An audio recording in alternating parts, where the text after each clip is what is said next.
do you see the value on like the estate tax, the death tax, if you can eliminate that, and what that could mean for like the entrepreneur who wants to start another business and use the capital to go fund another business deal or diversify their wealth, or just rather than the government just kind of just wasting the money away, right? Which is kind of, they do it pretty quickly.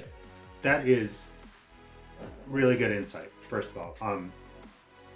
And from my perspective, we want to be talking about that early and often on the side of the entrepreneur, on how that money would best flow once you get to kind of the exit. And because you're right, when we're, you're just working on your business, and all of a sudden one day it comes in, or like usually you've attracted some interest somewhere. You're not necessarily shopping for it, but here it is.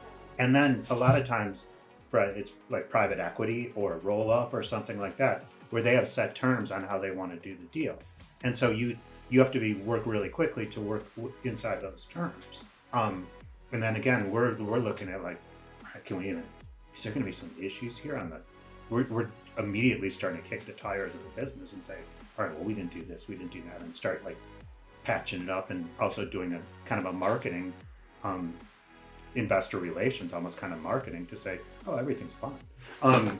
And so there's a lot to think about all of a sudden, fast and furious. But if you didn't think about those types of things before, that's really can be extremely problematic. And so we always, in my perfect world, I would like to meet with you really early if you're advising the business in the process.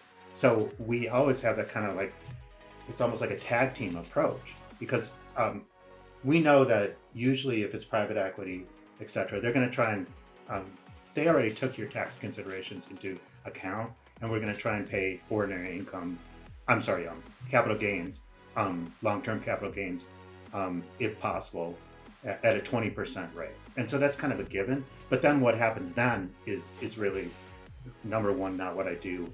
And number two, it's like, if we have to bring in someone like at that point, that is really can be way too fast a decision to make, because we're working on like, days, weeks. And so you should always really be thinking about that early on. So if it's, and that goes to, is it an LLC? Is it, how are you looking at it? And again, that's why I don't charge for like these types of calls. It's like, I want to be in on the call with the CPA or the tax planner or your personal, someone like you.